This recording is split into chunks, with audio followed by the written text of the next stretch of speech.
อย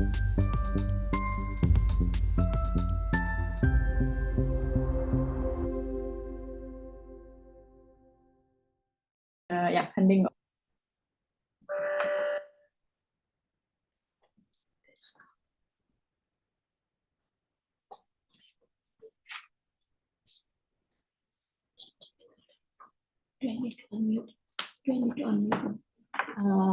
Hello, everybody. Welcome to our. Okay, sorry. Hello, everybody. Welcome to this global conference organized by Gobeshona. Today's session is on advancing resilience in cities and urban areas, drawing insights from urban ecosystem-based adaptation projects in Asia. So this session is organized by UNEP in collaboration with APAN and Global Adaptation Network. So thank you so much for joining today. And I'm Moon Shrestha, and I'll be moderating the session today. So on today's session, we'll be talking about, next slide, please. On today's session, we'll be talking about urban ecosystem-based adaptation. So we all know that there are various ecosystem-based adaptation implemented in different cities all over the world. In this session, we'll be talking more on the ecosystem-based adaptation that has been implemented in the Asia region, mainly focusing on, we'll have presentation from Thailand, Indonesia, Cambodia, Laos, right? So did I forget any other countries? Yeah, so, and Indonesia, yes, sorry if I forgot Indonesia.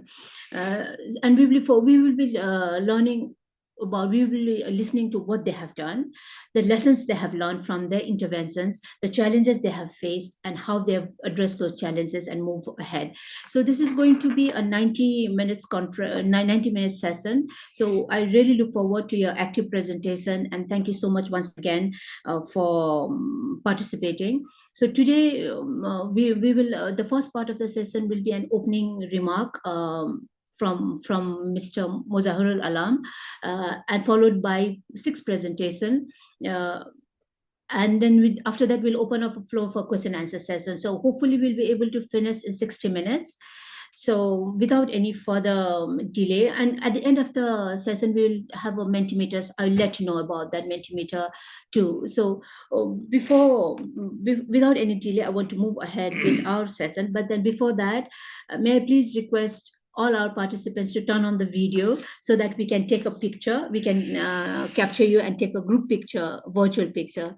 So colleagues, if you, for 1 minute, if you could turn on the videos, everybody, all the participants, everybody, so that our colleagues here will take a picture.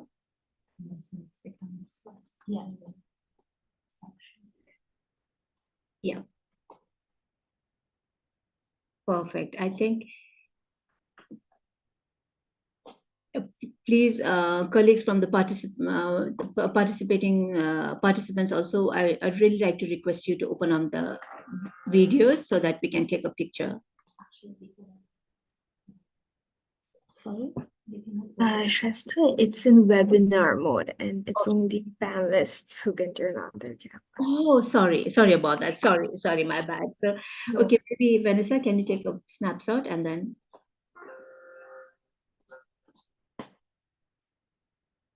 Okay, thank you so much. And I think my colleague Vanessa will share the picture in the chat. Yeah, sorry that we couldn't capture the photo for all the participants. So moving on with our session now, I'd like to go to the opening session. I'd like to request Mr. Mozahir Alam. We call all of us know him as Babu. Mr. Alam is the regional coordinator climate change in the UNEP regional office for Asia and Pacific, and he's also the head of APAN Secretariat. Over to you, Babu. Thank you, Mon. Good morning to you all. And it is my pleasure to welcome all of you to this virtual session on advancing resilience in cities and urban areas and drawing insight from the urban ecosystem-based adaptation project in Asia.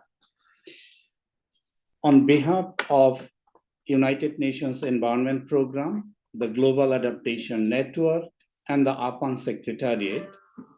It is my pleasure and honor to address today on this one of the three, the crisis, the climate change that exceed the national borders, and the problem travels from one ecosystem to another ecosystem and affects all of us. We'll be hearing from the distinguished speaker, as Moon has already mentioned, but I'd like to mention a couple of points in the context of the climate change and urban and the cities. As we know, the cities are the beating heart of our economy and growth engine, as well as hub of the innovation and culture. While effects of climate change are widespread, it poses unique challenges in densely populated urban areas where increasing urbanization coupled with the limited urban planning puts cities at a risk from climate change. Cities is also a high source of the emission as it demand the huge energy. About the 70% of the carbon emission is coming from the energy sector in the cities. So therefore, the cities provide an unique opportunity to address both low carbon as well as the climate resilient development. As we navigate the complexities of the climate change, it becomes increasingly evident that the traditional, the infrastructure-centric approaches to adaptation are not enough. We must embrace a paradigm shift towards the ecosystem-based adaptation strategies, particularly in urban setting. And why? Because the nature-based solution offer a multitude of benefits that go beyond mere the resilience against the climate change impacts. For example, ecosystem-based adaptation harness the power of nature to provide the cost-effective, sustainable solution through the preservation of the natural habitat and the restoration of the green space. It also provides the scope to engage the communities and give them the ownership to the solution. Despite the potential of the ecosystem-based adaptation, we also have several challenges, including the finance, the technology, the capacity, as well as the political will. Before I end, I'd like to mention or emphasize three things. One, we need to invest in research and innovation to advance the ecosystem-based adaptation, including monitoring the effectiveness of the ecosystem-based adaptation. Second is mainstreaming the adaptation into the urban planning and the policies. And by harnessing the power of ecosystem, we can build the cities that are not only resilient to the impacts of climate change, but also sustainable, livable, and inclusive for all. Let me end by expressing my gratitude to all the speakers and the participants to our session, and very much looking forward to learning more from the speakers. Thank you once again to all of you. Over to you, Mo. Thank you so much, Babu. Thank you so much for that inspiring opening remark, which has set the scene for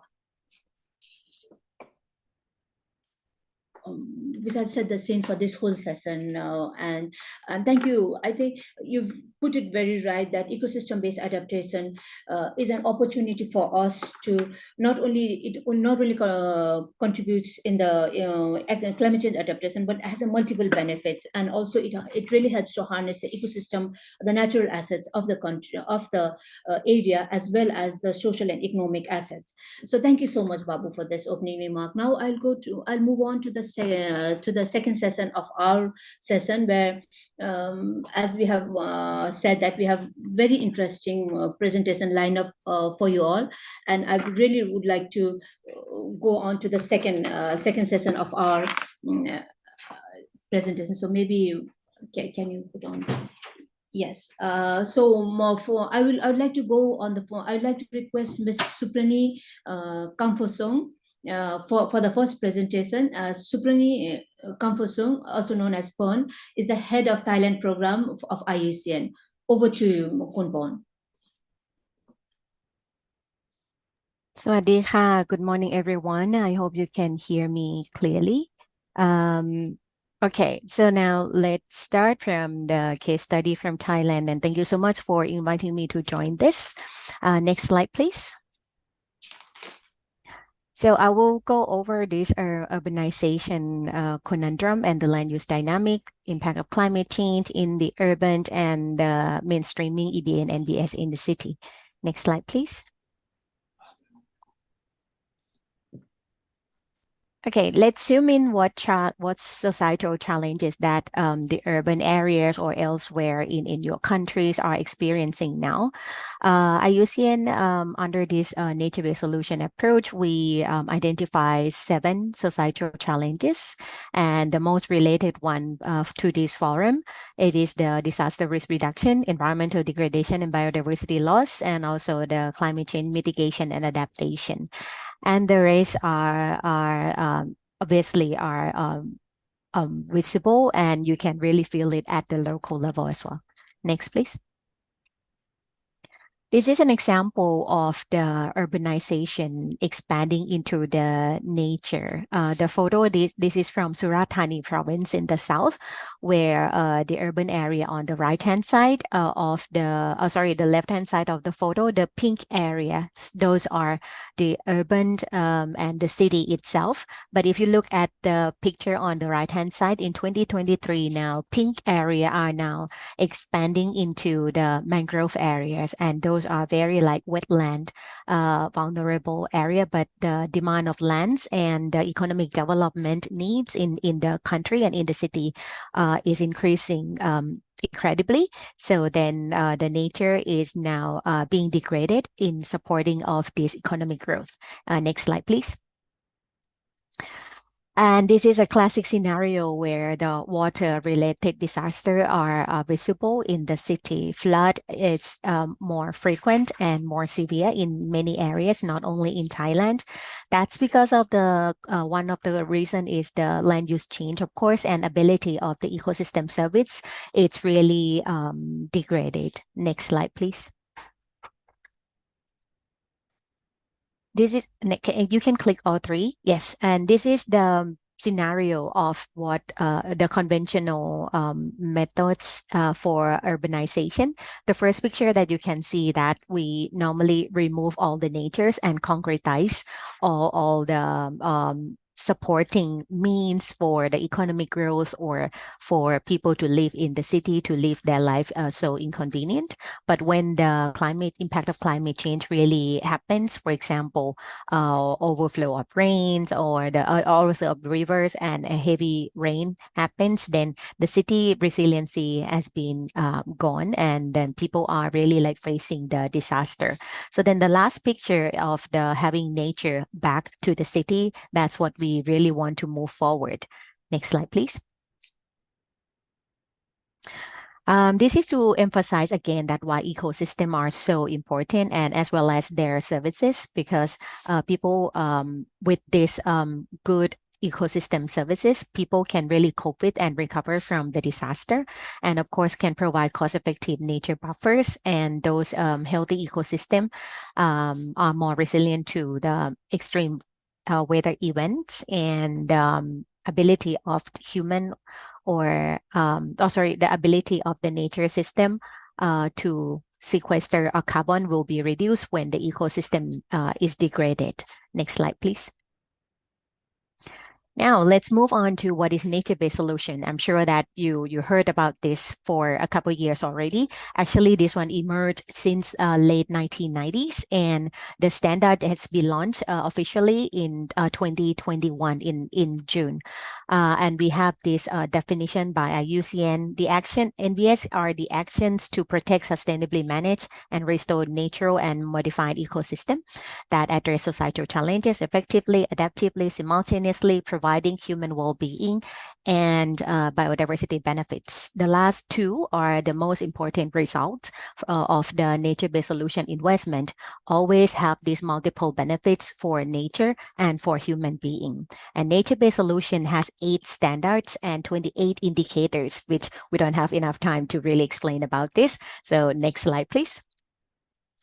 So this is the scenario that we want to see. The benefits of the nature-based solution, of course, it can help the communities to prepare, covered and COVID and recover from the disaster. And it proves already that through the development time of this NBS that it is cost-effective and no regret solution to really reduce the risk from the disaster. But keep in mind that nature-based solution is a long-term investment. If you know that your city will be flooded in the next months, then just start the nature-based solution for now. It doesn't help you that quickly. So this is a long-term plan for the city to really have a specific plan and investment to this nature-based solution. Next slide, please. Under this nature-based solution family, its umbrella, this is the magic number of 572. There are 5 ecosystem-based approaches, 7 societal challenges that you need to address, and 2 main benefits. And EBA, of course, is a part of this NBS family. It is only one of the approach, if you can see that number 2, the issue-specific ecosystem related.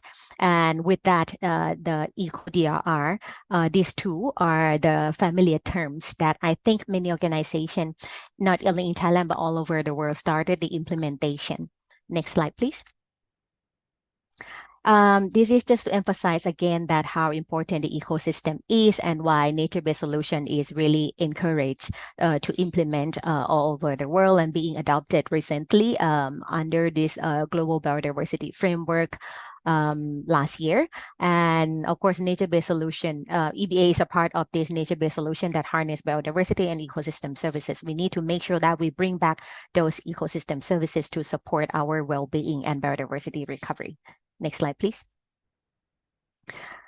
This is a new, not the new standard, but the cycle, the adaptive cycle of all steps of EBA. If you question yourself, if my implementation or my projects could be qualified as EBA or not, then you need to look at all of these steps. This one couldn't be missed. You need to start from step number 1 until step number 8 and then go back there again because it is adaptive, and make sure that it is all the steps are applied to your project implementation. Next slide, please.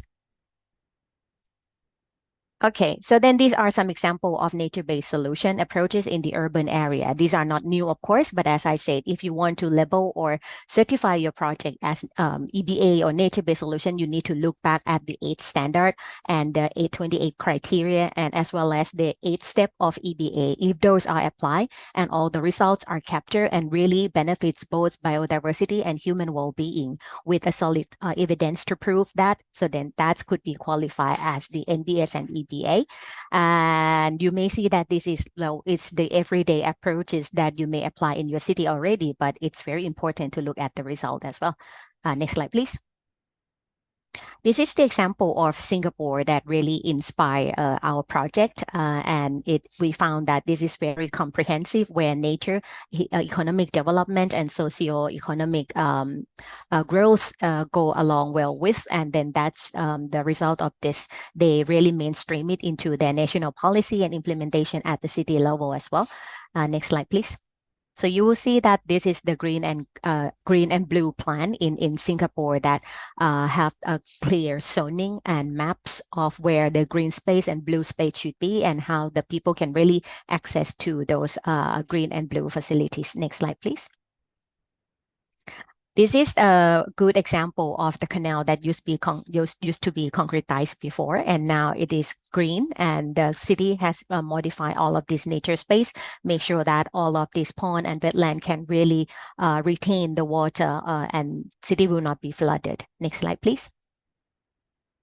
And this is the case study of Thailand. If you can go next, and then all the approach will come up. This is the project that we are implementing in IUC in Thailand now in the target area of Chiang Rai and Surat Thani. And of course, nature-based solution framework will be applied, and we are targeting at climate change adaptation, urban area, and sustainable urban development, disaster risk reduction, as well as the biodiversity conservation. the most important one is the stakeholder engagement. With this, we break down into four components. Important inputs is the climate risk and vulnerability scientific information. We have a map, and then we will introduce the nature-based solution measures based on the informed map of the risk and climate that we get from component number one. And then we will mainstream it into the policy level, make sure that the last one, make sure that those policymakers having capacity to really develop and take it forward into the policy and having a proper investment in their city and use this nature-based solution idea in their urban development plan. Next slide, please. So this is the summary of if you invest a specific amount of the budget into nature-based solution or eco-DRR, EBA in your city, then your socioeconomic and ecological resilience will increase with, of course, the final benefits of human well-being and biodiversity. Next slide, please. I think that's the end of my presentation. Thank you so very much. Thank you. Thank you. Thank you so much, Kunpon. And you could see the participant clapping. They really appreciate your presentation. And especially, it was also very refreshing. I'm sure participants will agree with me that it's very refreshing for you to go through, refreshing that I don't need to unmute, no? No, like it's very refreshing that you touch upon the principles of ecosystem-based adaptation and nature-based solution and why it matters, and it was very refreshing. So thank you so much. So colleagues, if you have any question to Kunpon or any of our presenter, please start writing on the chat box so that at the end of the session we can collect it, and my colleagues here will be consolidating it, and then we'll come back to the panelists again, the presenters again. So with this, I want to go to our next presentation. I would like to request Dr. Nurahan Vijaya for his presentation. Dr. Vijaya is Assistant Professor of Department of Urban and Regional Planning in Bandung Institute of Technology in Indonesia. Over to you, Dr. Vijaya. Thank you, Ms. Reza. Yes, everyone, good morning. Today I would like to present my topic about the nature-based solution for adaptation in the Climate Village program. This is the program initiated by the governments, and it implemented in one of the case in a Kampung Cibunut. We call Kampung Cibunut. Kampung is a village, urban village of Bandung City. So maybe my presentation will divide by some division, like overview of Indonesia, because I think it's important, the context of Indonesia overall, and then the project overview. Next, I will explain about the background and objective of the project, lesson learned, and also key takeaways.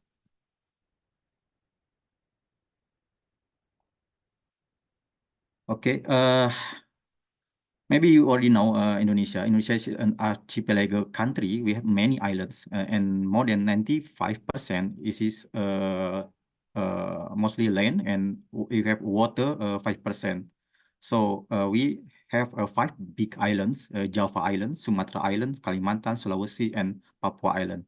So 2018 estimated we have 260 millions people, with the density 128 people square kilometer. Next.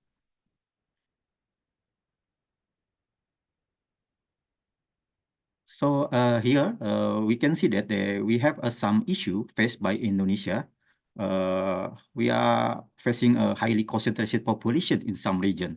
Mostly, almost 60% of people live in Java Islands. And agriculture land conversion become the issue, significant issue, like mentioned before, in Thailand, in another Southeast Asia countries, mostly the land use conversion from unbuilt agriculture to be changed to built up area. And the high population growth rate is increased, especially in the urbanized area.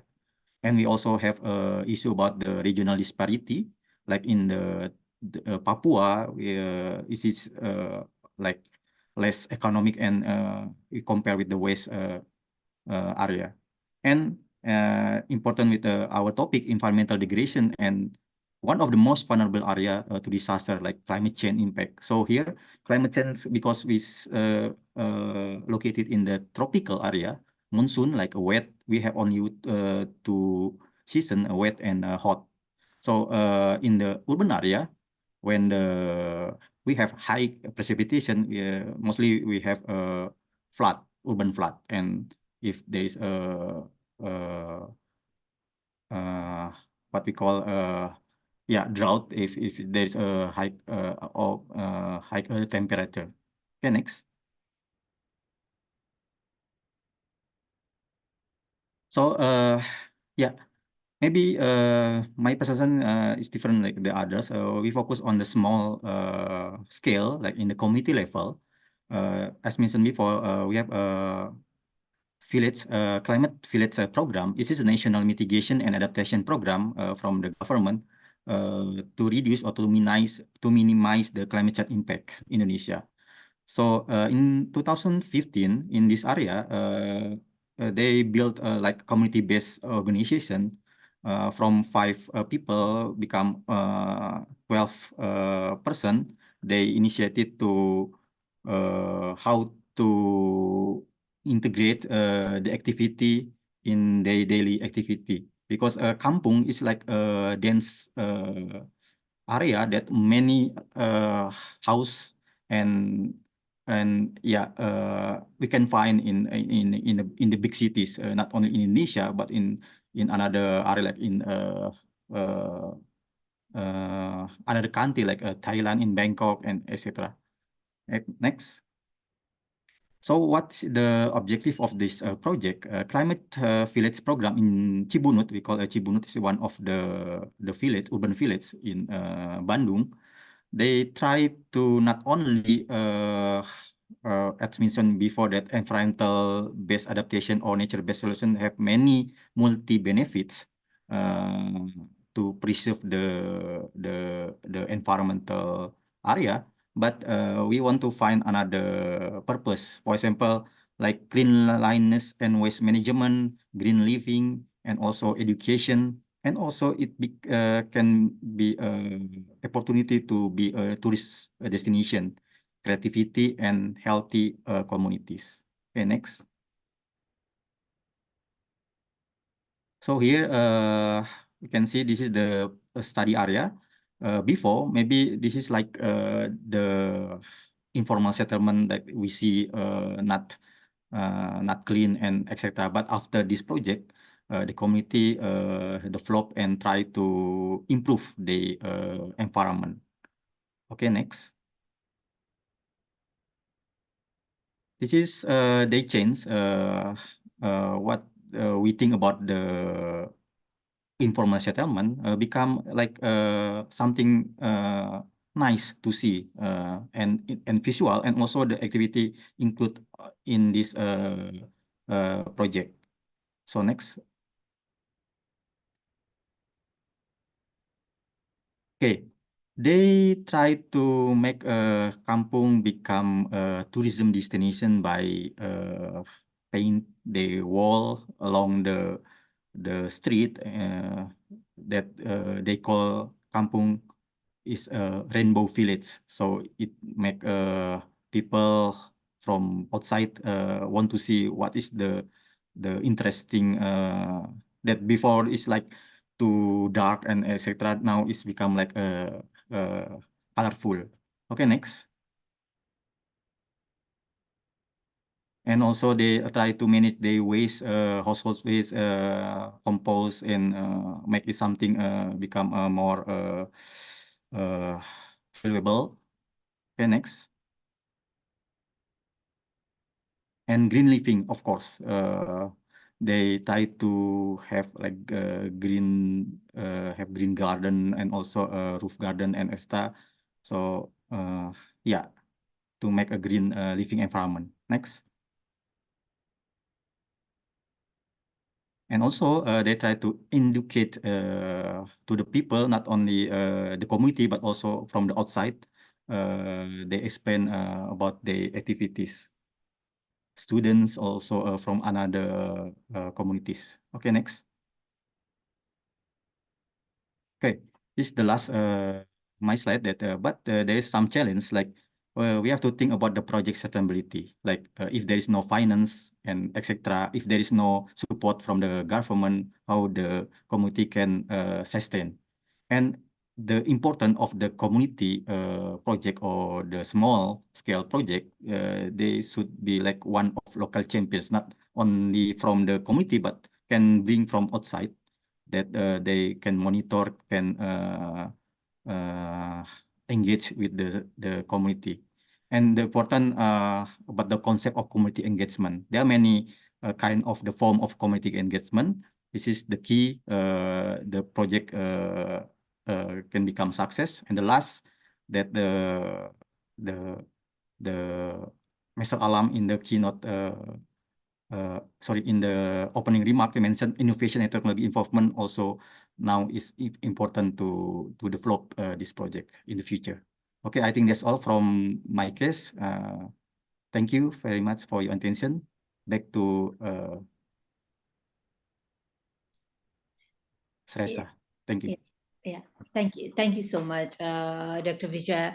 And I'm sure the participant will have some questions on how you have been so effectively involved the community on getting these multiple benefits on the ground. So again, I encourage all our participants to please put in your questions. So with that, I'll go to our third presentation of this session.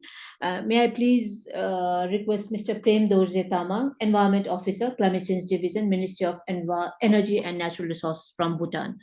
Mr. Tamang, over to you. Good morning, everyone. Good afternoon, good evening. Sending a warm regards from Bhutan. At the outset, let me thank UNIP for providing with me this platform to present on EAV intervention that was implemented in my country. It is my honor to be among the expert from the region. Through this presentation, I would like to provide an overview of EBA initiative currently implemented in Bhutan and present on the lesson learned from therein. So next slide, please. So to start with, let me give you an overview of my country. As you might already know, Bhutan is a tiny Himalayan kingdom with population not more than 700,000. We have embraced a different approach of developmental philosophy, and instead of measuring countries' growth through the usual yardstick of GDP, we use gross national happiness. It's a developmental ideology that puts heightened emphasis on citizen well-being and prosperity, along with conservation of resources at the forefront of economic growth. Our visionary monarchs was recognized the importance of conservation of biodiversity long before it made a sense in a global landscape. As a carbon negative country, our greenhouse gas contribution is literally 0%, meaning we sequester more than what we actually emit. And at COP15 2009, back in 2009, we declared to remain carbon neutral for all times to come. If you are thinking how a tiny kingdom could actually make such a bold proclamation, I must say the answer lies in our pristine forests.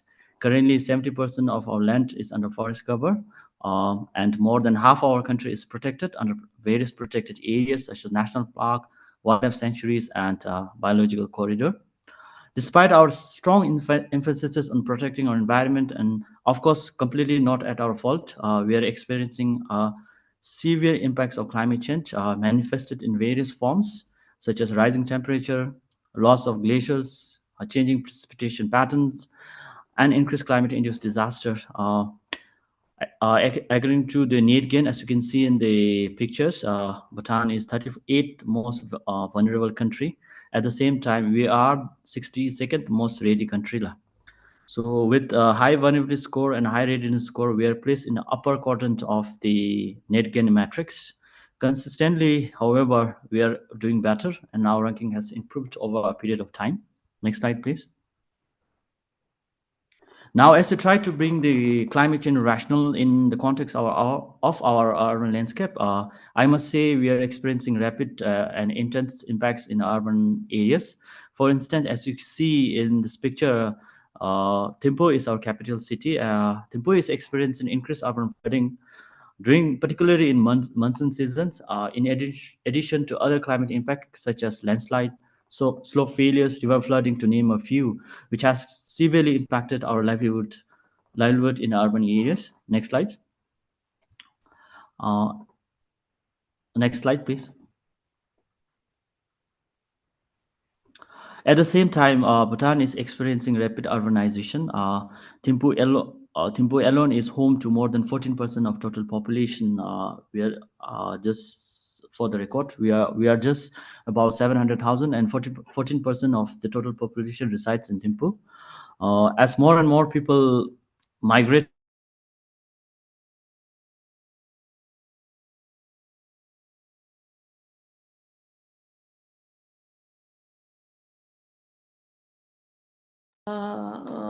Mr. Tamang, I think you froze. Are you sure you can? I think there's a network connection. I think Mr. Tamang froze, so maybe should we give him one more minute to reconnect? Let's see. I think he's trying to reconnect. So shall we wait for one more minute?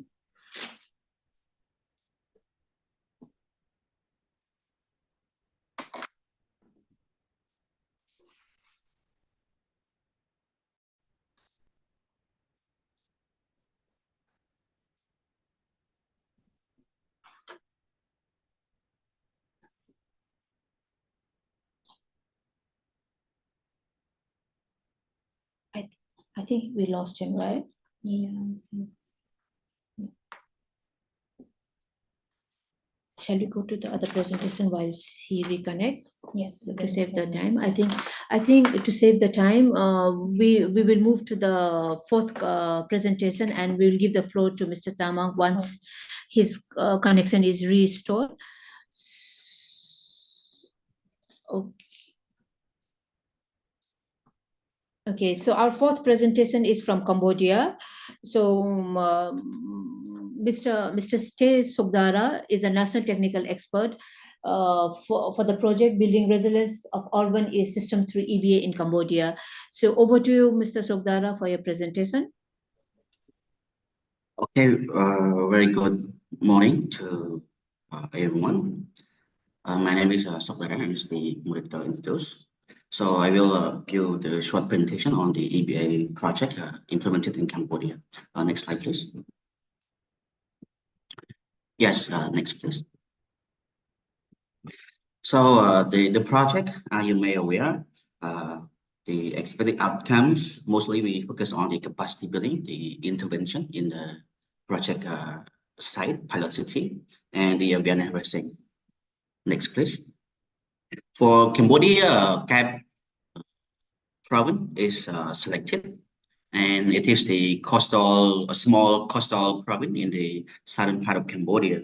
And the reason for the selection of this province is because of the flash flood happened in the province, drought and shoreline erosion, and the last one is the windstorm that frequently occur in this particular part of the province.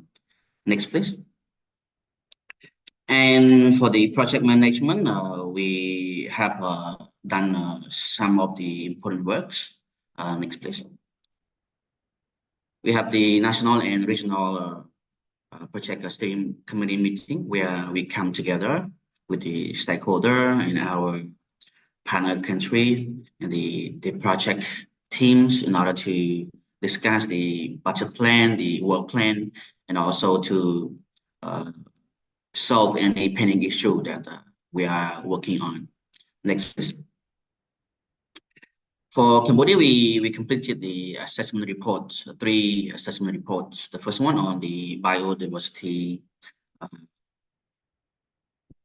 the biodiversity and the vulnerability, the VA of the project site, and the mapping and the socio-economic and gender assessment of the project. Based on this study report, we come to the selection of several interventions or priority that we need to do throughout the project. Next, please. We have produced the video documentary. This one is done at the beginning of the project, so we can see the differences when the project is completed. Next, please. The baseline and for the monitoring and evaluation report was also conducted to find out what happened in the first or early phase of the project and what goes smoothly and what went wrong with the project. Next, please. For the project, we also cooperated with two universities. The first one is the Royal University of Phnom Penh, where we support the students who continue their master degree and PhD programs, while the ITC, the Institute of Technology of Cambodia, focus on the buying of the equipment for the research projects. Next, please. We just conducted the midterm review in November 2023, where the international expert came to Cambodia and talked to different stakeholders to find out what are the lessons learned and what is going correctly and what are the recommendations for this one. Next, please. For the interventions, we have several intervention activities, and the first one in the next slide. We completed the mangrove planting of 5 hectares, and this will help the fishery community to improve their livelihood. Next, please. These are the overview of the area that we planted the mangrove. Yes, next. The second one, we completed the canal and the water gate rehabilitation. This one is 7.9 kilometers. And with the beneficiary of around 1,200 people that are living along this area. Yes. Next, please. So these are the picture after the completion of the canal rehabilitation. We also put on the solar light along the canals and plant the tree as well. Next. Similar pictures here, like this. Okay, next. Yes, this is the rehabilitation of the canal. Yes, next. Yeah. Okay, we plant the tree along this one, as you can see. And the third one is building of the guard post. So the important thing is to enable the community to protect their mangrove forest under their management and to prevent the illegal fishing and to increase the number of the fishery products and to have place for the regular meeting of the community. So this cutout is about, the size is about 6 by 9 meters. Next, please. And now we are implementing the crab bank, where we want to increase the income for the local community and provide the knowledge on raising crabs. And the direct beneficiary are 30 families or around 80 people in the first phase. Next, please. We also support the fish farm in the project site to increase the income for the local community and to provide them the knowledge on raising the fish as well. And the beneficiary are around 80 people for this first phase. Next. The next one is a tree nursery. So we supported the provincial department of environment, so they can have the tree nursery where they plant the trees and they provide the tree to different community under the project or outside of the project, and they can use the tree in order to improve their livelihood or to beautify the province. Next, please. The third one is the capacity building. Yeah, I will go quick with this one. Next, please. So we have a capacity building on the training of the greenhouse cell. Next. The capacity building on the decision-making tool is very important for the selection of the project activities. Next. The awareness on the environment and mangrove planting. Yes, next. The awareness on the livelihood improvement through mangrove planting, the benefit of a mangrove on the livelihood. Next. The awareness on the infrastructure rehabilitation, so inform of the importance of the infrastructure. Yes, next please. And the training on the mangrove protection and infrastructure protection. So when we completed the mangrove planting and the infrastructure, we have to inform the people, teach them how to protect these products. Next, please. So before I end my presentation, I would like to draw the lesson learned. The first one is that it is important that we have to engage the stakeholders, such as the local people and the local authority, throughout the intervention process, so that we can get the input and work with them on the decision. Second one, it is important to provide the capacity building for the stakeholders, local authority and local people, as they are the one who will continue the sustainability of the project intervention. And the last one, I find that the decision-making tools provided by the UNEP, these tools are important, especially in the selection of the intervention activities. So we have to go through like cost benefit analysis and something like that. And for me, I believe that it would be great if the training on the decision-making tool can be inserted in the project at the very early stage, so everyone can learn and know how this can work. So with that, I would like to thank you very much for your attention, and I welcome any questions that you have. Thank you. Thank you, Mr. Stay. Thank you so much for your presentation. I'm sure participants would like to know more about how you have been able to do so much in this very short time of the project duration. So again, I would like to encourage anybody participant to please put in the question in the chat so that we will address that at the end of the presentation. So I would like to go to our next presentation now. Ms. Supravan Phunsavan Tuntun, over to you for your presentation. Ms. Supravan Phunsavan is a national technical expert for building resilience on urban system through EBA in the Lao PDR project. So over to you. Yes, thank you. Thank you, Moon. Sabaydi, good morning. Good morning from Laos. Good morning from Vientiane. So I'm Supravan Tuntun, and we're giving the presentation today on behalf of our Urban EBA Laos project team. Next slide, please. Yeah, I just would like to take everyone to the Laos PDR. So Laos is the landlocked country. So the Laos is the geographically and economically vulnerable to the climate change with the relatively low active capacity. The climate extremely small occur as well intense, and climate change is affect the library assets, vulnerable peoples, especially those that are dependent on the biodiversity, ecosystem service, food, and water. Next slide, please. Yes, and the project location under the building climate resilience of urban system through the ecosystem-based adaptation. For Laos, we have the two project areas, one in Phongsali district, Phongsali province, and the second is the Sai district, Udom Sai province. Next slide, please.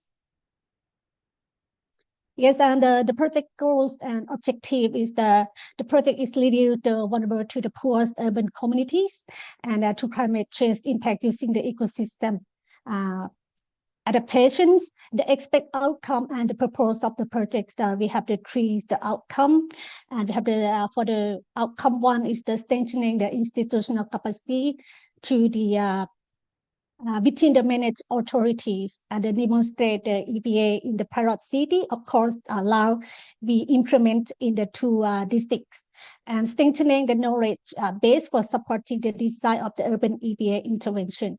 Yeah, next slide, please. Yes, about the EBA initiative for the urban EBA Laos, because the problem is clearly relevant to the selected cities, Sai and Phongsali.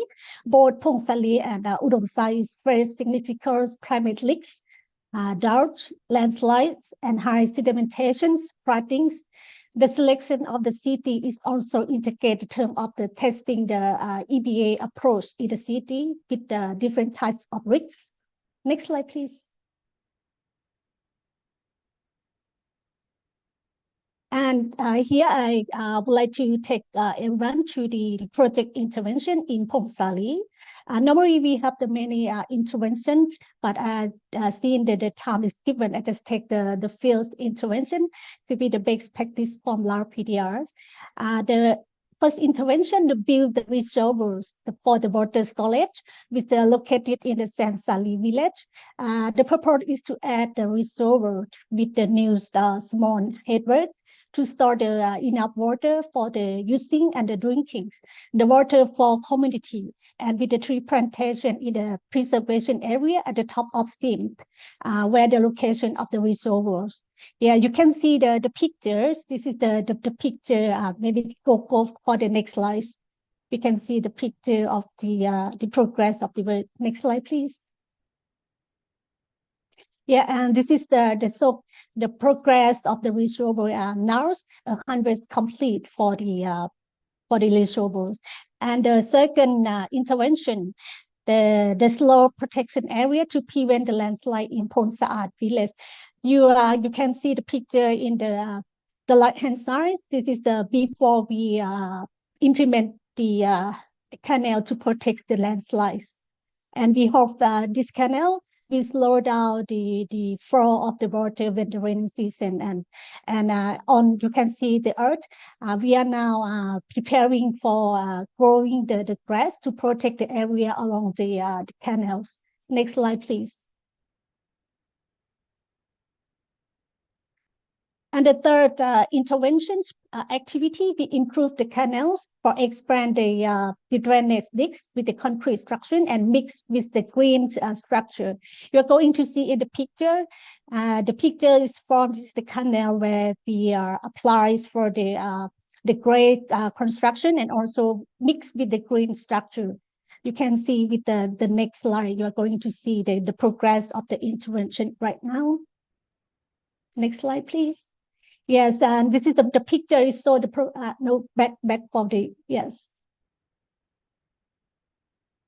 Yes, this picture is so the progress of improvement drainage. We are now is 45 the complete, and you are going to see we apply for the green and also for the environmental box. And you are going to see along the canal, we try to make the green, and we hope so after the end of project, we can make this area is the kind of the public park for the communities. Yeah, next slide, please. And from the intervention, we can symbolize the lesson learned and the best practice in the EBA intervention projects activities implementation. Of course, we have the two selected for different sites. One is experience is flooding, another one is experience with the drought in Phongsali. So we can learn from both situations. And the EBA concept is to help both reduce the scale of flood and drought, and using the local material, reducing the storm to help the slow of the velocity of the flow, one up and around the water to better preserve the ecosystem. And reducing the concrete for some point of the construction to have the better qualities and address the sustainability concern. Reducing the local material is the benefit local and save the cost, and while working with the urban area and social concern. And it's of course because it's gonna make the slowdown of the progress. And the contract award during the rainy season is the big problem for the construction's progress and implementation the task. Next slide, please. And the last intervention that we are going to show from EBA Laos, we call the improve the ecosystem in the Nong Khieu Pond. The project initiative, the problem, the Nong Khieu Pond is used to serve only the retention pond for the wastewater and rainwater in the rainy seasons. The reaching every dirty environment with a lot of overgrown plants. And therefore, the project goal is enhance the environmental quality and ecosystem of Nong Khieu Pond to transforming into a retention pond for the wastewaters, rainwater, and the habitats, the biodiversity, and also creating the recreational areas for the nearby community and tourists. And you are going to see the many activity that we are trying to improve by using the EBA option. For example, we try to plant a tree, we try to create the cinnamon, and we try to educate, install the information sites about the important wastewater treatment, and so many activities you are going to see in the next slides. Yes, and this activity we start in June 2023, and you are going to see the picture showing the November 2023, and you are going to see the last picture just take from the last week. And the challenge and lesson learned from this intervention, the overgrown plant in the pond are difficult to remove. Therefore, the part of sediment had to be removed. As of the pond is full of the water, the wastewater, and the water treatment has taken a long time. And the community nearby does not install the household wastewater treatment and release their wastewater direct to the pond. So therefore, the wastewater treatment in the pond shall be a continuously activities. And local people get used to throw the waste into the pond and drainage system that's connect to the ponds. Therefore, the educating and prohibiting them on this practice shall be take some time. Next slide, please. And the picture is so after the improvement of the ecosystem in Nong Kiao Pond. We can say that the current outcome, the environmental in Nong Kiao is improved. Some migrant bird during the winter could be found after the improvement of the pond, and the local people allow the pond recreational and do the exercise purpose within this area, and it's very attractive for the tourists to come and visit Phong Sali. Next slide, please. And lastly, under the implementation of these projects, we also developed the kind of the EBA Laos web portals had developed under the support of the projects. This portal is aiming to promote the EBA best practice and experiences in Laos. And now the web portal is under developed, and we hope also to launch this website before the project end. Yes, that's all the presents from the Urban EBA Laos. Thank you.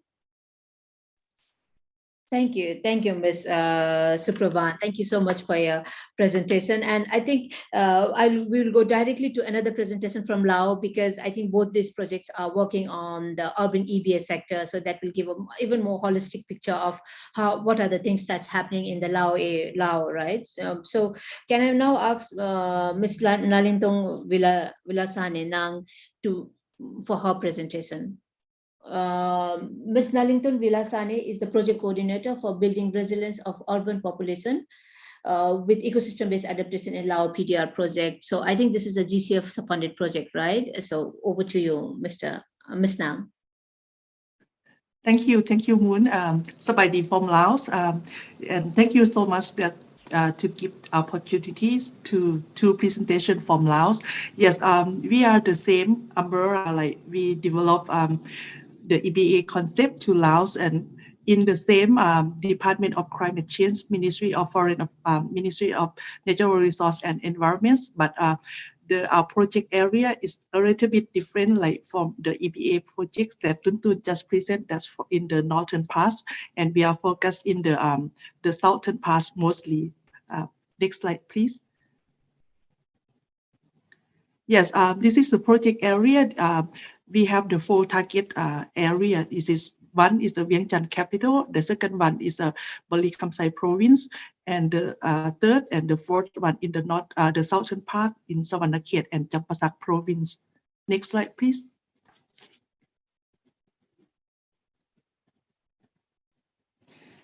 And what exactly the problem that we would like to address? These projects we call the urban EBS. Is we try to reduce the floods which is occur in Lao PDR, and what we try to do is we try to mainstream or integrate the flood management strategy in the policy or the the government policy framework in Lao PDRs. Next slide, please. So this is the main thing that we are going to develop. This is the FRAS management strategy, which is so many things you can see from the flow chart is here. The consultation, it will be taken so many consultation. We develop the EBA guidelines. We do the modeling for the 4 city. That's all the factor will be combined to the FRAS management strategy. Next, please. We have 2 main components for our projects. This is the one component is talking about the capacity building for the local people, the government staff. This is the main thing that we would like to develop, to build. And the second one is we call the rehabilitation of the wetland and the stream for the project area by using the eco-based system. Yeah. Next slide, please. When we are talking about the rehabilitation or the protection of the eco-base, we focus in Boli Kamsai Porim for the wetland, and in Jampasak and Savanakhet, it will be for the stream. Yep. Next slide, please. So this is what we have done so far. In Boli Kamsai province, we focus on the wetland. So we clean the wetland, and by using the people, the communities who are cleaning the invasive and the solid waste. Next, please. We also work closely with National University of Laos or the Faculty of Forestry to develop what we call the management plan. We have the wetland management plan and also the stream management plan for another 2 provinces. And also we kind of do the land use plannings for the buffer zone in the wetland and the stream. Next, please. Another thing that our project is conduct is to develop the knowledge hub. This hub will be located at the University of Laos. So this hub is the heart of the EBAs, or everything will be documented, the research on the EBA, the climate change, on the environment, so the people can be assessed in the future, not only the student who will do the research, but also like the international partner would like to see what have been done so far and what we can connect or build on. This will be put in the knowledge hub. Next, please. So this is the flow charts that we develop. What we will have in the hub, mostly in the EBA knowledge, and it will be disseminated. Next, please. We also do the capacity building, as I mentioned, in our component 1. And this is we work closely or in collaboration with the UN Habitat to provide the training to our government staff, not only the official, not only the technical people, but also the decision maker that have to learn and to know about the EBA concept, which is very new to us as well. Next, please. At the local communities, like at the provincial, we work closely with the Lao women unions, the Ponre, the Donle, and the community people to do the awareness raising campaigns. We conduct the awareness raising during the important days like environmental days, the wetland, the World Wetland Days. This kind of campaign we are conducting. Next, please. Next, please. We design the campaign material, and these are using at the local communities. Next, please. So that's the thing that we have done so far, and some lessons learned that we have learned and would like to share with you. That this is the projects. And this is a new for the EBA concept. It did like we think that this is quite advanced planning in terms of the processing or the research. People can do more research on the EBA, and we work closely with the partnership, and so many partnership, I would say, not only the in country like the national university, but we also do the partnership with the international university like the AIT from Thailand, Monash from the Melbourne, Australia, and another thing that we would like to share as well. This is kind of the encourage the local people to be aware of what they have done at the communities, and they can participate during the cleaning process, the rehabilitation, the land use planning. We are quite like to hear from them what they are doing during at the buffer zone and what they are planning to do for protect their area.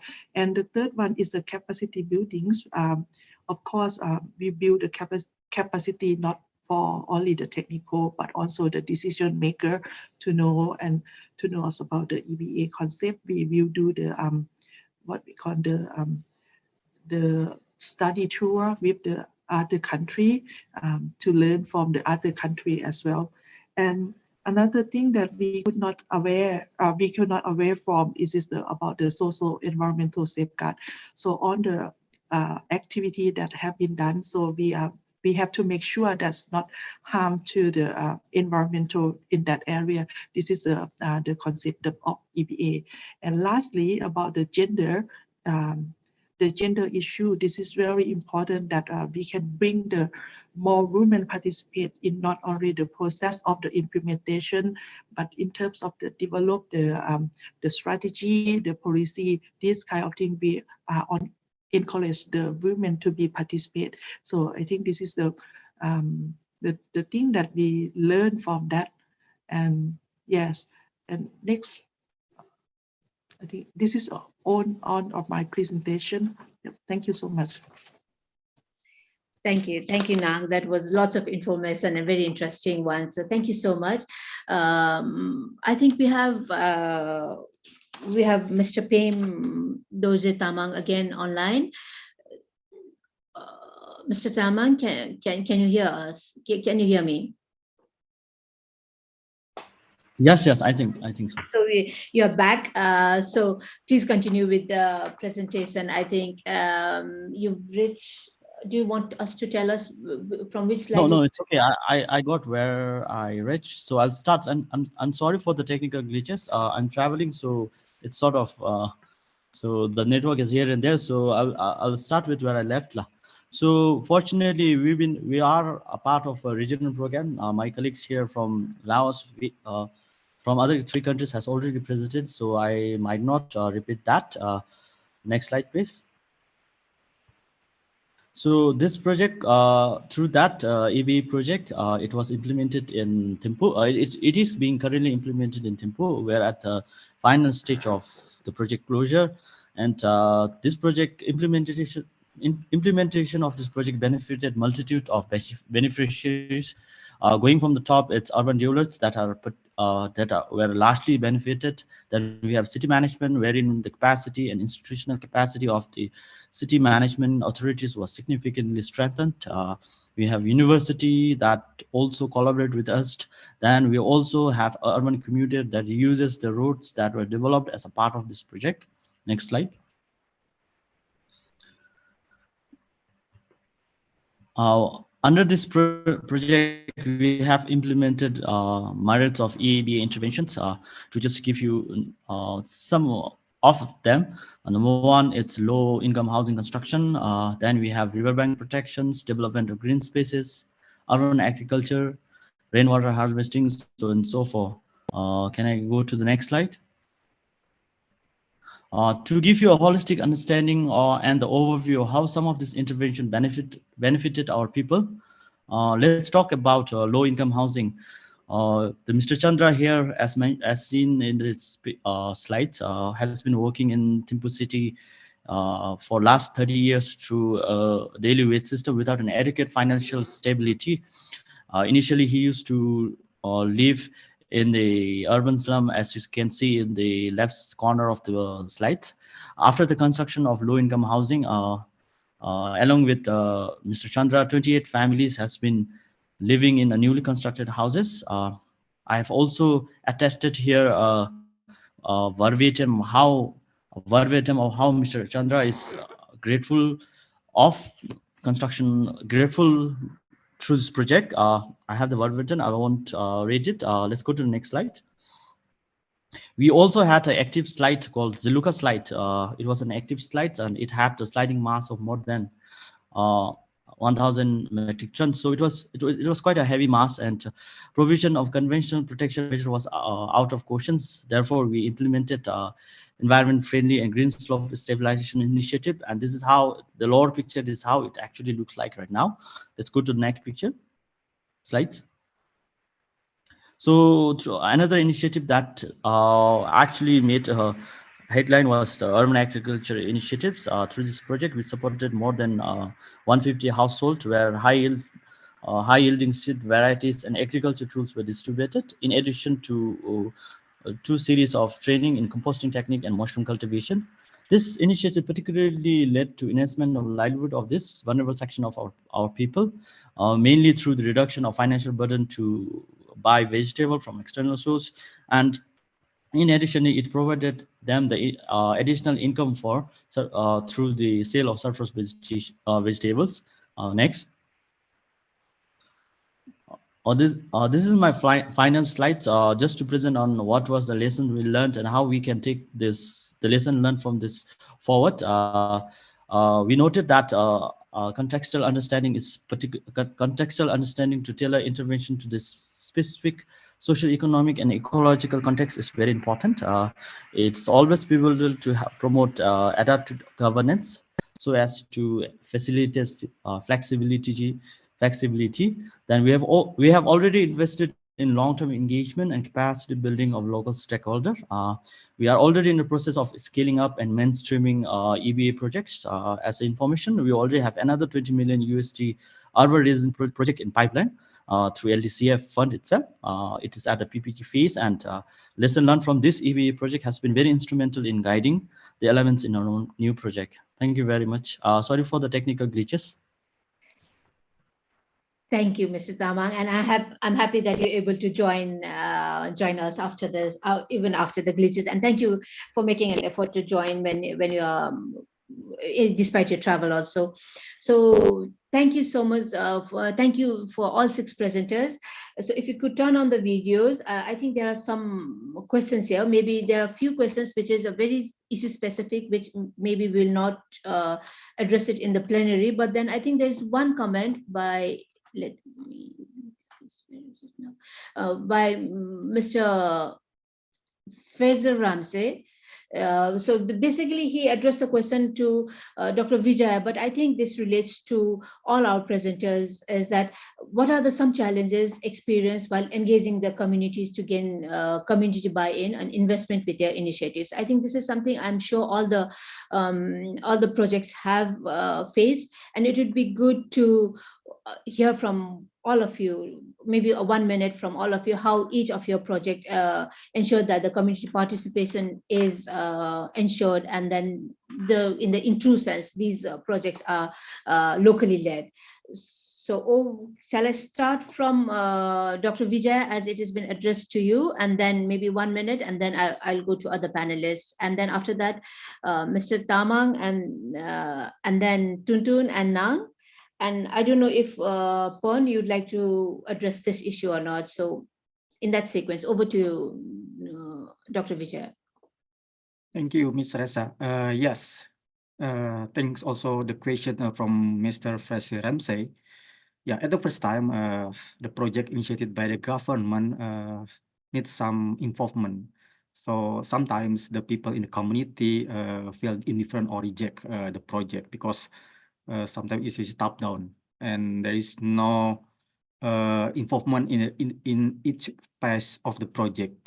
So after some time, in our case, they began to understand the project benefit. So we have to explain the community what is the benefit of this project. This is important things And the key things that we have to understand is how to increase the community involvement in the project pace. In every each pace, they need to involve not only in one pace but all pace of the cycle of the project.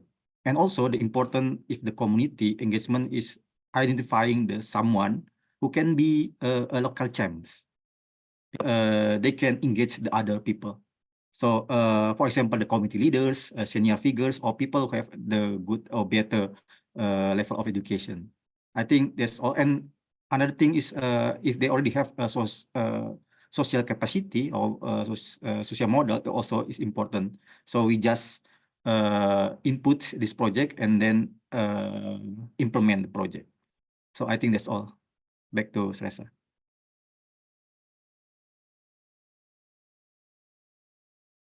I think you still please unmute. Sorry. Yeah, thank you, Dr. Vijay. So before I hand over to Mr. Tamang and our other presenters, I would also like to add in, I think it is related to the question that how you involve the community in this whole process. And there's another question from Seth Samito, I hope I got the pronunciation right, from FRRC Asia Pacific Regional Office. That like one thing is we involve the communities, right? But then again, there are governments who are involved in the policy making, and then generally, especially when we are talking about the urban sector, some of the government might prioritize gray infrastructure over green infrastructure, whereas whereas community might demand or the need is for the green infrastructure. So how do these projects balance the top-down approach with the bottom-up process when doing this NBS? So maybe if the panelists could address that also while both the questions while responding. So over to you, Mr. Tamang. I'd like to answer the question you mentioned right now. So in Bhutan, what we did was we actually, in this project, we have two different departments, or we say organization that is particularly involved herein. So we have Thimphu Thomde, who looks after construction of and the administration of the Thomde or the city. Then we have Department of Environment and Climate Change, who acted as a PMU. So we have a green agency which is mandated to carry forward the adaptation priorities. Then we have Thimphu Thomde, who has the mandates to administer the management in the city. So therefore we have two sectors, and we had our own vertical and horizontal collaboration with our other agencies. We had various rounds of consultation with our partners, including CSOs and NGOs. And it is true that this collaboration that we had, so that two organizations bringing all the people together, actually helped the progress of this project. Thank you. Am I unmuted? Thank you. Thank you, Mr. Tamang. So over to you, Tuntun, for your response on the two questions.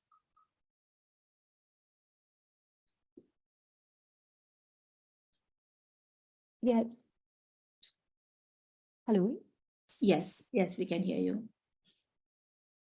Yes, thank you, Moon. I totally agree with what our colleagues each mentioned when we talk about the community.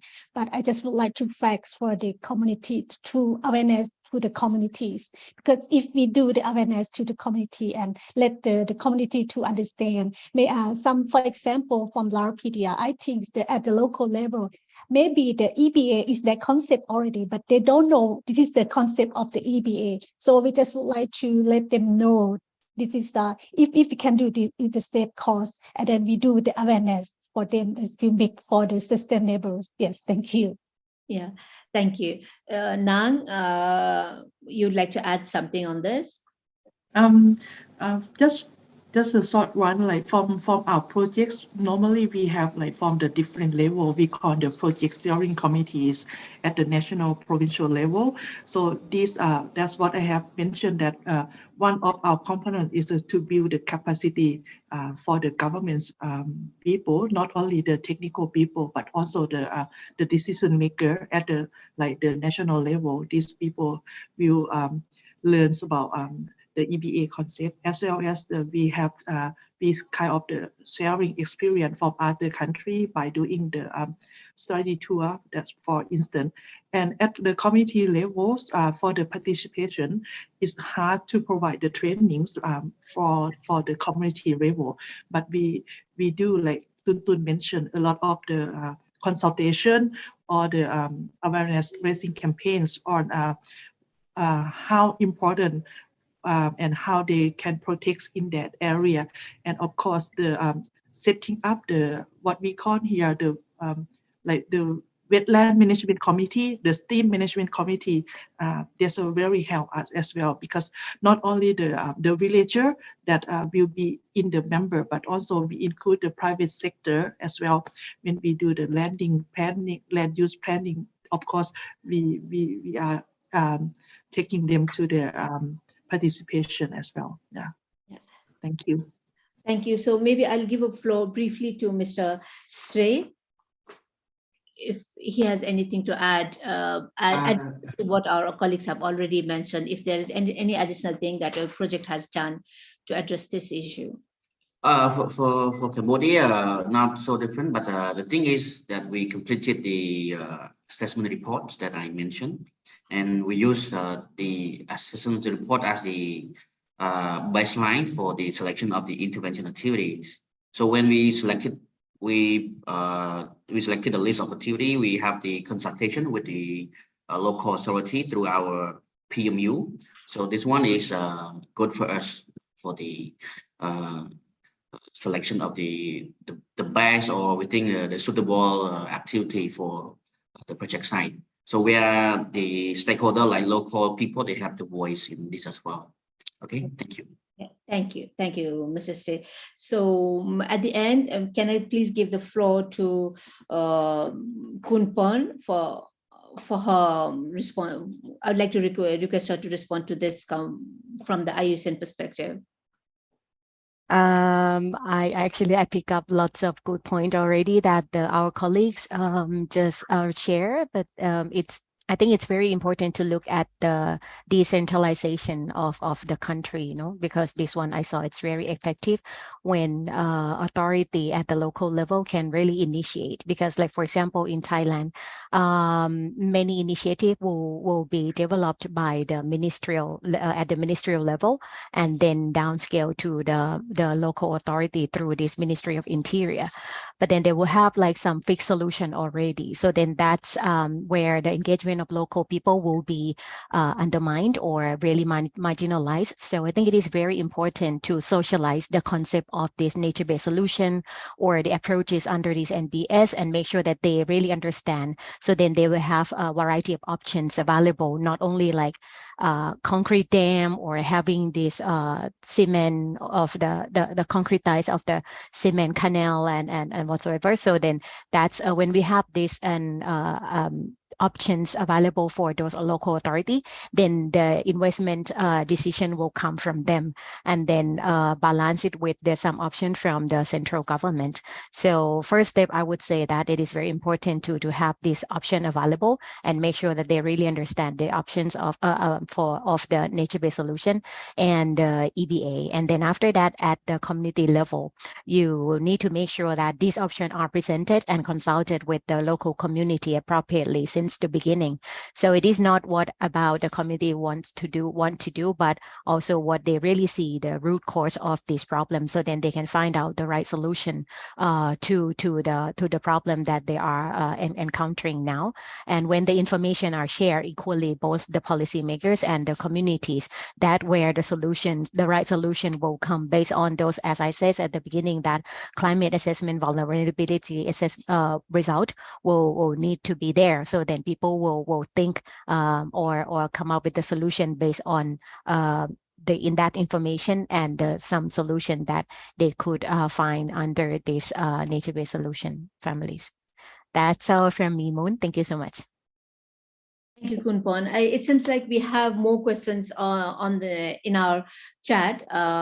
People would like to know about the methodology used for the monitoring and the indicators that has been used, and also different assessment tools that has been used. I think that is being used. I think it will require another separate session on that. So I don't know if you will be able to address that, but I think can I ask my colleague Anna to put in the contact address of our panelists, so that if you, I think it would be good for you to reach out to the panelists and discuss about offline on that. But I don't know if yeah, I think included the tool for convenience. Yeah, Pon did mention about the tools, and I'm sure especially the regional project in Bhutan, Cambodia and Laos, they have used the decision-making tool. So colleagues, if you could share that tools, yeah, Pon has already shared the tool that IUCN is using in the chat box. Can the participant confirm that they have access to it? And I'm sure I think Bhutan, Mr. Tamang, Mr. Shrey, Tuntun, I think you have used the decision-making tool also. If you could share those in the chat box, it would be very helpful for the participant. Thank you so much. So I think we have very limited time now, and I thank you so much for all our panelists and our participants for a very active participation. I think, yeah, please continue this conversation offline also. Anna has shared the email address of all the panelists. So before we close the session, we have a Mentimeter. We want to know our participant, where you've come from, what have you, if your expectation of this session has been met or not. So there are a few questions. Anna, do you want to go through the question, or we'll put it on offline? So we don't have time to go through the questions. So may I please request the participant to please go online, and then please click on the link, put on the, you have to put the number, right? You have to put the code, and please respond to the question, so that we will know more about where you are from, what is your background, and what was the takeaway for you from this session, and what more we could do so that we can come up with more session like this in future, especially from EPAN and GAN perspective. So thank you so much for all our presenters again, and for Babu also for the opening remark. In this 90 minutes, we understood a lot. We heard a lot about the importance of urban EBA, why it is important, especially when we are talking about it. Babu did talk about importance of urban sector, how urban sectors are, urban areas are the hub of innovation, and it's a place where the solutions can be found. You can just stop here. Sorry. So solution can be found, right? So if you look at the data, it says is that around more than 50% of the global population live in the urban areas, and the urban, with the rate of increase in urbanization, with the increase in population and everything, this rate is increasing drastically, and it is expected that around in a couple of decades, it's around 70% population will be living in the urban sector. So when we are talking about the urban development, when we're talking about the urban resilience, we are addressing a large population. So it's very important for us to make sure that we talk about the urban development. So with this population, of course, like when we talk about urban development itself, there's lots of pressure that's happening on the infrastructure. There's lots of demand on infrastructure. The pressure is happening in the natural resources. We are losing our green spaces, and of course, the urban poor percentage is increasing. And on top of it, we have climate change impact. We have drought, flood, urban flood. We are seeing more and more very severe urban floods. We are seeing cities with a severe water shortage issues. And we are seeing cities with lack of green spaces. right? So, and these are all, and then the temperature increase, all these climate change impacts is putting even more pressure to the urban development. So it's very important for us to address that. And realizing this, there are more and more ecosystem-based adaptation or nature-based solution that has come up in the world. And this is what we heard, this is what we heard from different speakers. What are the interventions that has happened and how effective it has been? And from the literature that is available, it is proven that nature-based solution is much more cost-effective and efficient and much more sustainable solution than a grey infrastructure. And as Pon said, of course, when we're talking about nature-based solution or ecosystem-based adaptation, we have to think long-term, right? So it's not like an infrastructure that you do the construction and you see the result. But then if you're thinking about the more sustainable approach, we have to think about nature-based solution, right? So that's something that we really, all of us, who are practice now, who are policymakers, who are developing proposal, implementing proposal, to really make sure that, and really need to ensure that, and then also have built our case that this is a long-term solution. You can't see the result right now, but then that is the most cost effective, right? So thank you so much again. So in Thailand, thank you so much to our presentation. I think in Thailand, the most important takeaway for me from Thailand presentation is, again, Pon, thank you so much for refreshing our knowledge on EBA and nature-based solution. It's always good to start the conversation with the knowledge. And then you did mention about why EBA matters and what matters in EBA. And the most important thing that you really talked about is the adaptation cycle of EBA, which I think for me also, and I'm sure most of our participants can also relate, is that when we are developing a proposal, implementing a proposal, we don't know where to start. Because most of the time, I think some of the participants also discussed, the question has also come up that how to minimize, how to balance the need for the green infrastructure with the green infrastructure. So when the adaptive management cycle, the adaptive cycle of EBA that you showed really gives us a baseline as to how we should do the planning stepwise and do it in a more systematic way. And also, and on Indonesia, I think it is a good example of a locally led adaptation where you involve the community, you make sure that the communities are involved and the most vulnerable stakeholders are involved, and then it will give you more climatic and non-climatic benefit, and it will ensure that more like multiple benefits is achieved. And from Cambodia, I think they're like we saw the series of successful intervention, and I've been following the project also, and I know that some of the project has really implemented very good interventions, and it has been featured in different forums. And I feel that's because from your presentation from today, I could see that there was lots of assessment done at the initial stage of the project, and then there was lots of evidence, and then you have done the planning based on the evidence that came out from those assessments. With that, there's a very good rationale that has come up, so that really helped to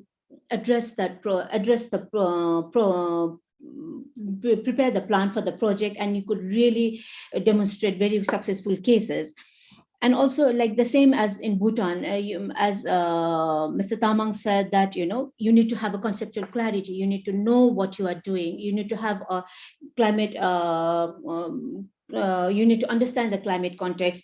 You need to have that knowledge base before you start going on the planning. And that is what I think that one of the lessons learned from Bhutan, which really caught to me, is that you need to have a conceptual clarity before on why we are doing those interventions before you go to that intervention, and then you get the success on that, right? So, and then looking at it, it's very interesting to see Bhutan taking into a holistic approach and looking at ecosystem, including the nature assets, also the people and socio-economic asset, and also the need for the communities to have a very decent housing. All these things taken into consideration and looking at it as an EBA perspective. So thank you so much for that. And of course, like Lao is always very interesting for me, because there's so many interesting things happening in Lao, and then very proactively undertaking the intervention. So I really like the EBA project that Tuntun presented, and it's very interesting to see how you have managed to have a very good balance between gray and green infrastructure. But then when we are doing this, when we're this is the conversation we keep having, it keeps coming in different forums, is like, where does a gray infrastructure stops and where does a green infrastructure starts? And I think there shouldn't be any distinction in that, right? And then also I think, even especially in the urban context, we shouldn't be saying this is gray infrastructure, this is green infrastructure. It is like an integration of those two. And then to be sure that what are the issues that we are addressing. We are addressing the climate change issue, and that is how we move forward. And the same thing with the GCF Lao project also is, it's very good to see the focus of the project in addressing the urban EBA. Mainly from the water sector and mainly from the urban flooding perspective. And it's very interesting to see the plan that you are doing. But then something that really caught me up is your knowledge hub, right? So the kind of framework you have kind of detailed plan you have to prepare a knowledge, and then go ahead with the conceptual framework. Because I think all of us would agree that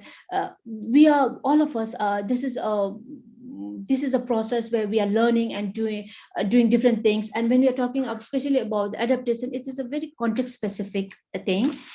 And that's where we include the partners, we include our stakeholders, and we come up with a plan. And any learning from each project is very useful for like this forum.